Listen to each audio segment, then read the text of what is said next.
Next order of business is roll call members. Please indicate your presence when the machine is open. If all the members voted, Tyler, roll.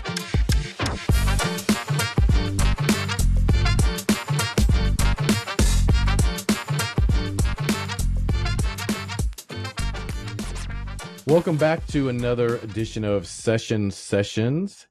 As Representative Blake Johnson and I continue this wonderful world of the 2026 Legislative Session 2.0.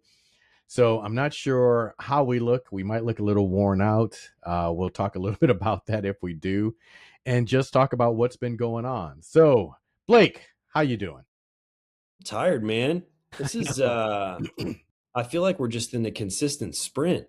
Yeah. And I think that's what we should talk about today. Isn't even like, I mean, I think we like to talk about what bills are moving and all that kind of thing, but I think the real story, the kind of through line at this point is this is a very fast session that has become very messy, and it feels like everything is going to get compressed into the final week of the first half. And that is sort of crazy. Yeah, let's just call it's a weird session. That's just the reality of it. And I've said this to a few people, even lobbyists, because lobbyists have made comments. It's like we just fell out of the sky and ran. And it may not be the most productive in terms of quality, and we're really getting things done at a fast pace. I want to talk to you about that part first. When we look at this, is it better that we're doing things with speed, or is it causing a problem that we're not necessarily going to be exact on the bills as we could be if we had more time? Yeah, I think speed is bad in this case, because what's actually happening is there's like decision-making compression. And so, I think even in committee, right? Like I feel like I'm just trying to like get grounded in what's happening. And it's really hard to like kind of think about, let me back up. Committee is the best place to like fix legislation typically, because it's a place where Democrats can do it and it's kind of low profile. So it's not a big deal. Like we can kind of talk through things. It's a lot more of a kind of a working group. I think committees really do feel like a working group, at least the ones that I serve on. And everything is happening so fast that is kind of removed from the equation. And so instead we're like kind of getting things out of committee, getting to the floor, and it feels like we're sort of just reacting all the time. And so it's a little less possible to be strategic. And I think that the takeaway for me really is that faster is definitely not smarter. Mm-hmm. And it really just means that fewer people are in the room when the decision gets made. So it's like leadership is making decisions, chairmen are making decisions, and where we usually have a time to at least react and like kind of try to influence, I think that time is so much less meaningful right now. It's been that way. I mean, I remember I had this past week, I had a conversation with a chairman about one of the bills. It's a big bill. It's one of the priority bills. And just about, is there a way to slow down or do this or do that? And the comment he made was, Earl, I wish we had 2 to 3 more weeks, but the reality is we don't. I mean, we're going to be done targeting the end of this by February 27th, which really means we're back, or the coming back is less than 2 months. And so even when you talk about committees, another part that I've noticed is instead of having one committee meeting a week, we've had 2, and there may be some committees that met 3 times in 1 week, which then means you're going to have overlay on the committees that are normally scheduled. So as you said, the ability to really dive in as hard as we normally do during committees, I don't think that's happening. And I think a lot of times we're just we got to just run and see what happens. And hopefully we make better decisions than bad decisions by the time we finish and get a bill through our side before they start moving over to the Senate side. And also, I mean, what's kind of striking to me is that, so this, I guess our episode may publish either Saturday or Monday morning. If it publishes on Monday morning and you're listening to this, we are literally on the committee report deadline day. Yeah. Which means all committees have to have completed their business by this day so that their committee report can be adopted on the House floor. And so that is like really crazy because the committee or deadline usually feels a little further away than this, but instead it's happening this coming Monday. And that also means that essentially all of the House Republican priority bills are going to be considered within the same few days on the House floor. And that doesn't usually happen either. Usually it's kind of spread out, right? Like one will hit early, one will hit in the middle, and then probably the most controversial or largest priority may kind of last till the end. But instead, you've got the IPS bill will hit this coming week. HB 1001 was on seconds, and we can talk about that in a little bit and kind of what that sort of is instructive about how things are working. HB 1003 will hit, like, I mean, all kinds of big stuff all in a row. And so you're coming into session as a legislator having to be prepared to like put up a fight or advocate on 4 or 5 enormous things. And imagine if, like, at your regular job, right, that every presentation that mattered and the biggest projects you've got all happen within the same couple of days. Like, it is somewhat unsustainable. And I think everyone is feeling it. So the hallway is feeling it, obviously. You look at members, they're tired. We're in the minority, right? So we're not even each carrying 6 bills that are getting heard. Correct. 5 bills that are getting heard. Some members of the legislature have 5 bills that are getting heard, and they're having to track and move those things. I mean, it is unlike anything I've experienced in the 6 years I've been in the building. Well, and then I'm going to add to it. So I'm back home in Northwest Indiana, and today, because in 2 of the things you just talked about, the IPS bill and 1003, we're recording this on Friday afternoon. My morning and early afternoon were spent on telephone calls and Zooms about legislation, including those 2 bills. Friday is like another session day to some degree, or another regular work day for us, because plowing through, figuring out, okay, here are amendments, here's who we need to talk to, here's the follow-up to the Zoom I just had. So even our day, quote unquote, our day off, which I don't know if we ever really have a day off, even now, this whole day has been packed, at least for me, and I'm sure for you as well. So it's really affecting that part of our lives as well. And it's not compressing well for a lot of people. Yeah, and you're even correct. if we've usually got session days, you're still, Yeah. Friday is your catch-up day. Like, you're able to catch up. And that has not been the case the last 3 Fridays at all. Yeah. And then also people, since we're a part-time legislature, people do other stuff. And so it's maybe your catch-up day legislatively. It may also be your catch-up day for your other professional world, or even your personal family world. And if you're on phone calls and Zooms and have meetings, say if you're in Indianapolis like you are, and you're actually going face to face with people, you're probably losing half of Friday, if not all of Friday. So it's been an adjustment. I mean, it's, not complaining, because we know this is what we signed up. We asked people to put us in office. So no complaints. But as we started this off, I think weird is a good description for the 2026 session as we've come back. So, I think it'd be interesting to talk a little bit about, in a situation like this, in the super minority, how, when it's really compressed and really fast, how do you still get things done? And I think you're talking about, you've got a priority bill that's actually moving, right? So what's been your approach to still be effective even when Republicans are having a hard time getting things done because of the compressed nature of session? I think a lot of it just has to do with figure out what you want with a bill, what you want with amendments, what changes, if anything, and have those conversations. Have them as soon as you can with the chairperson or the author of the bill or whatever it is. Or even one bill, I have received a text and had some conversations already about bills that we know are going to come over from the Senate. So have those conversations as early as you can, and lock in what you need and what you want, and get the other stakeholders involved. I think, I've said this when I ran the first time, and I continue to say this, is relationships equal resources. I think it's a little bit even more intense this year in terms of getting stuff done. And even lobbyists are, as we're coming into the State House, or we come in during the week, I've come in and happen to be walking in with lobbyists, and we're having conversations. Or one person, I was going from one meeting to another one, and someone on the 4th floor was getting off the elevator as I was getting on, and she said, "I'm going to ride with you down so I can talk to you about this." So it's just, we're talking to people constantly and texting people, etc. For me, it's been interesting because, so for example, I think about the fact that my son Len, like, we don't, like, I very rarely use his middle name, right?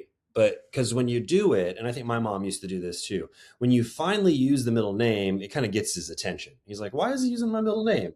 He must really be serious. And for me this week, it was second reading amendments. I don't typically do second reading amendments. And it's a sort of, it's typically a messaging thing. Because I'm the rules ranking member, I'm often having to like wade through all of the amendments so that my time to devote to second reading amendments is limited. But this week, because of how compressed things were moving, there were two bills that I really wanted something done with. So I went to the authors to really like try to get something done there. And kind of an unusual thing, both of my second reading amendments got adopted on the House floor, which is Democrats, like, it happens, but it doesn't, you usually don't get two in a day. That was a And good day. so, That was a good win yeah, for you. it was a good day. And I had an amendment in committee that day too. So like three amendments roll on the same day. And it was instructive for me because I'm like, okay, this isn't usually my style. This isn't usually how I get things done. And maybe that helped, right? Like, okay, Blake doesn't usually bring second reading amendments. Let's hear him out on this. And we were able to move some things. So I think it's interesting. The tools, we've talked over the years of doing this, that there's different tools in your tool bag, right? Relationships or resources, right? I think that's a really powerful one. I think the use of the rules and the mechanisms is another one. And then amendments are a tool that like serve a lot of different purposes and can be used a lot of different ways. And in a compressed session, it's one of the few options you've got, especially if you don't have time to sell your bill to the majority the way you'd like to.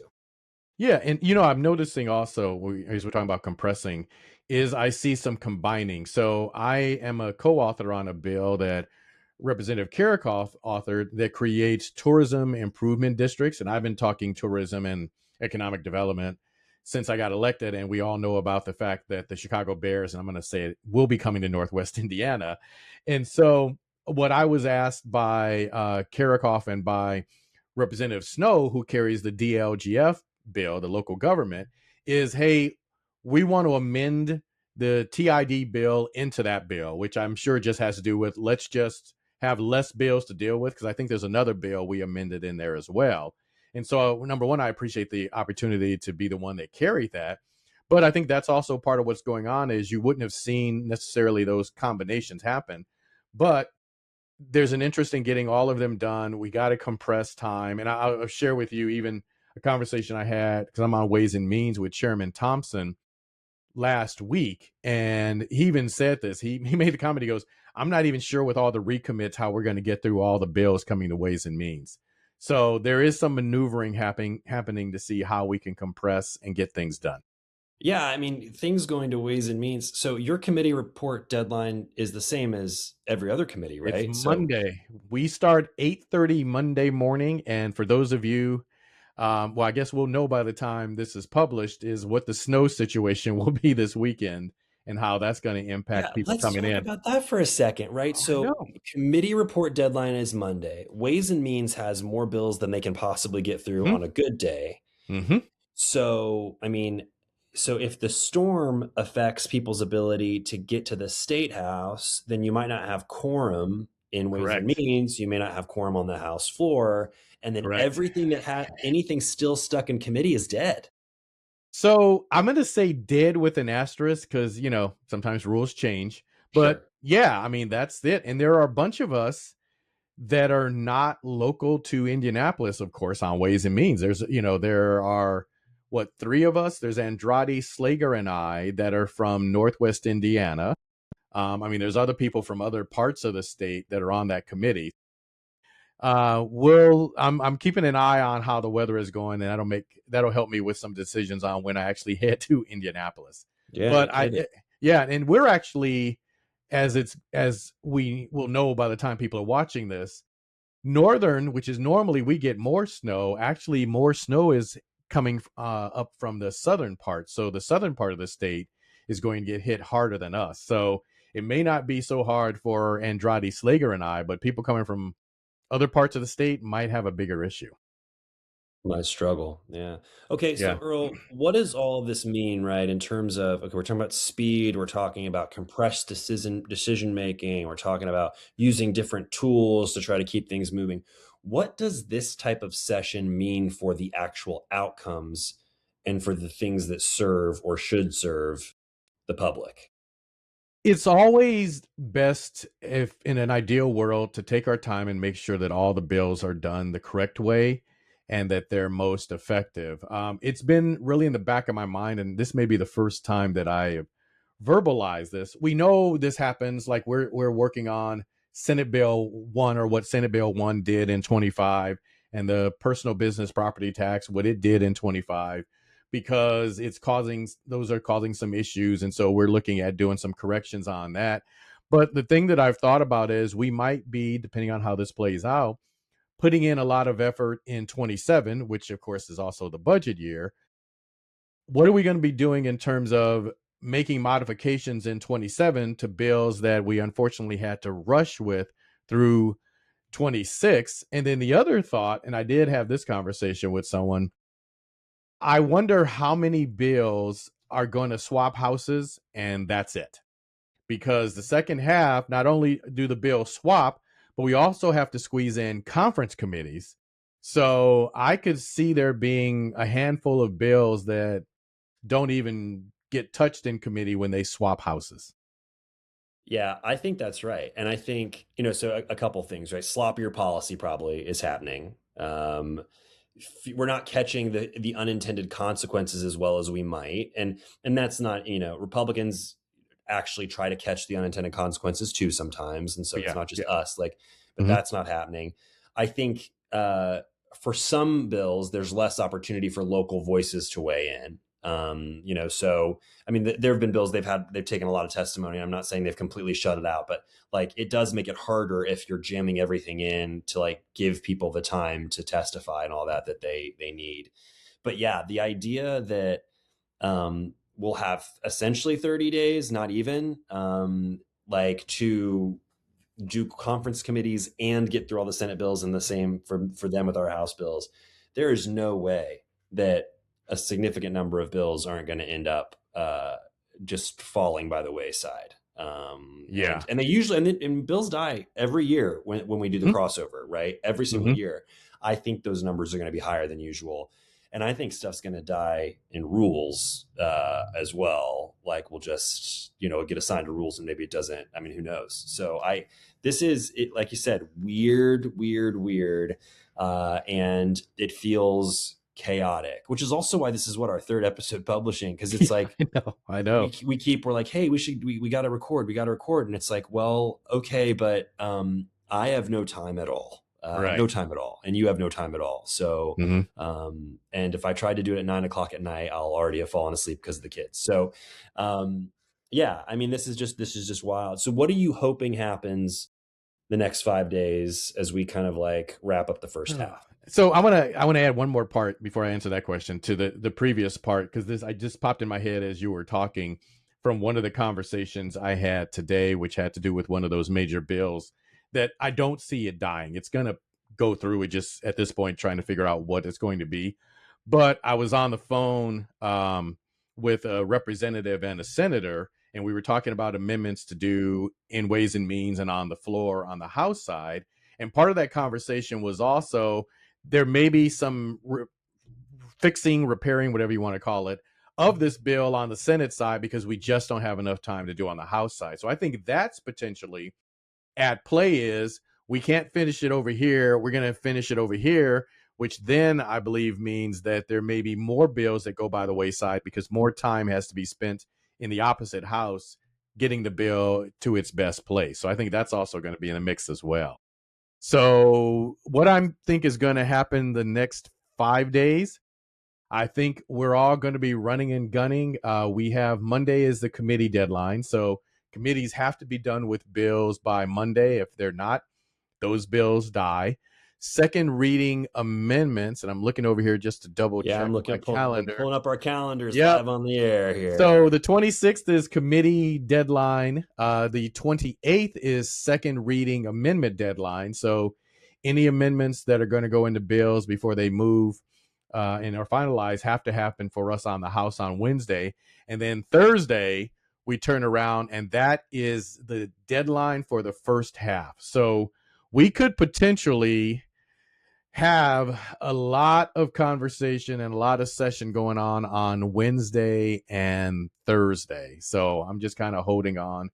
I know, and I know for me, if you want to talk about our committee schedules, I have Ways and Means at 8:30 and Roads and Transportation at 9:30. I'm not sure Ways will be done by then, so we'll see.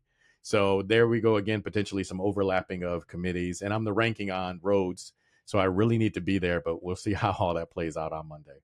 And then we go into session later on. Yeah, I mean, it is going to be absolutely insane, and like you said, I wouldn't be surprised by a later than usual evening, and so a couple of those, in fact. So, So question for man, you. this is wild. Yeah, go ahead. I got a question for you, Mr. Head Rules guy for House Democrats. How does this play out in your life for next week? Because whether bills are seen as germane, not germane, dealing with rules, this is going to be an interesting week for you as we cram all of this in. Yeah, I mean, we've talked about it in the past, but my day to day on the floor is, I mean, every single day, my job is to either defend our amendments or prosecute their amendments for Mm-hmm. violating the rules. Mm-hmm. And which we didn't mention, I actually got a prosecution win since we last met. Yeah. Yeah, we beat an amendment of theirs for germaneness. Mm-hmm. Actually, two. I got a guy not to offer one. So this is, yeah. I mean, I feel like I had a good week, all things Did have a considered. good week. But yeah, so this week for me, I suspect we will be buried in second reading amendments the first couple days. Like, I just think that it's going to be nonstop second reading amendments. So most of my Sunday and Monday are going to be looking at amendments and working with the staff to determine what we need to do. And which for me, right, would mean, like, if I were moving a bill, I would be in trouble, because like the amount of time it would take me to do everything I need to do plus focus on a bill would not be great. So I mean, one of my bills got put into an agency bill in committee, so that works. But yeah, if I were moving a piece of legislation on its own, not kind of embedded in something else, I don't know how I would do it the next couple of days. So yeah, this is I'm gearing up for the fact that, like, and like we talk about, I talk about the boys a lot, but like also the weekend is not really a time of rest in my house. No. And we're not going to be able to get them out of the house this weekend. So like we are going to be like stuck in the house because of how cold it is. And I'm going to come into Monday absolutely exhausted. And my check engine light came on my car today too. So I've also got to take my car on Monday morning to the shop to get it checked out too. So literally go to the shop, Uber to the State House, and then spend the whole day at the State House. I mean, it's I'm going to try to squeeze in an oil change because it went from oil change needed to oil change. And I'm sorry, oil change upcoming to you need an oil change right now. So I'm going to try to squeeze that in on Saturday. Hey, I want to talk about, I know we're coming close to time because I have to give credit to where credit's due, because you mentioned staff. When we talk about all these amendments that are going to be coming, that are going to either hit for committee Monday or, as you said, second on the floor, I have to give credit to staff. I know I talked to our policy person, Bianca, Thursday before we left about a bunch of amendments. Based on a Zoom I had today, I've talked to her after that. When you look at our staff and then you look at LSA, who I think are just the greatest group of people there are, I have this fear that if you were to drive by the State House on Saturday or Sunday, their lights are going to be on because they're going to be working hard on amendments and all the things that are going to be necessary. Right. I mean, it's interesting. You talk about Bianca, right? So Bianca, we worry about the stuff like in our lane, right? Like I'm worried about Blake Johnson stuff. You're worried about Earl Harris stuff. Like they have to worry about all of us. And so, I mean, so Bianca had to not only deal with you, she had to deal with me on my second reading amendment stuff, talking through some things with her and all that kind of stuff. Chris Campagnolo, I think I said that right on the first try. Chris deals with me all the time on rules stuff, and he has two other attorneys that we all kind of work together.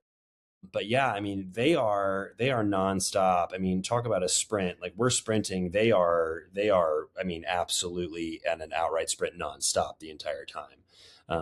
Which is, but I guess then the rest of the year they get a little bit of a reprieve when we're not in the building as much. We're not there. Yeah, I know. I'm going to throw the interns into that mix as well, because they're dealing with a different session as well. And I know the interns that my intern and being up in the Ways and Means area on the House Democrat side, those interns are working hard. So I'm going to give them credit too. They've gotten a little bit of trial by fire in terms of what's going on. Well, here's to hoping that that we can survive this next week. We can keep it moving, get through these deadlines, that we'll see some good public policy and some less than sloppy public policy. And yeah, we'll just kind of keep chugging. And we'll do our best at the end of next week to record an episode, and you'll see the bags under our eyes, and it'll be what it is. So we'll have to see. Hopefully we will not have aged 2 years in the next 7 days. So we'll see how that plays out. I couldn't possibly age another 2 years. I mean, I cannot. It's not a good idea. Yeah, you have the addition of little people and pets. So, and you have a wonderful wife, so that is a benefit to you. But I do. You have a lot more living creatures in your house. That's right. I'm outnumbered for sure. So I think one thing that happened this week that we could end on is that I had my big day on the floor with my multiple amendments going in and all of that. If you guys wonder if Earl and I are actually friends in real life and not just political friends, I had to take a call as session was adjourning. So they were just going through committee announcements. So I popped out of my chair, and Earl's like, "I'm gonna take your chair," and he sat down. I don't know why. He needed to talk to somebody or something. Yes, I need to talk to somebody. But so you're on the end of the aisle. Yeah. Yes, I'm on a really convenient seat, and so I pop out and start walking up to my office, and I hear on the speaker something to the effect of, in honor of his successes on the floor for second reading today, Representative Johnson, do you have a motion? And I am not there. And so you're in my seat. What happened next? I didn't hear the next part. Yeah, the speaker, as you just said, he was going to call on you, and he went, "Where is he?" And then he looked at me and he said, "Well, Representative Harris, since you're in his chair." And I said, "Well, today I'm Honorary Blake Johnson." To which he said, "Aren't we all?" or something like that. And he ended up having me close out session. So thank you for getting up and leaving and giving me the opportunity to do that instead of you. For those of you who've missed the episodes where we've talked about this in the past, the way we adjourn session is kind of unusual. The way the phrase is. So today we'll end the podcast that way, and I'll get to do it once I missed my chance yesterday, which is hey, hold on a second. Yeah. Representative Johnson, do you have a motion? Mr. Speaker, I move we do now adjourn. Do I have a second? Second. All in favor? Aye. Any opposed? We are done. Yeah. Have a wonderful week, everybody. We'll see you next time.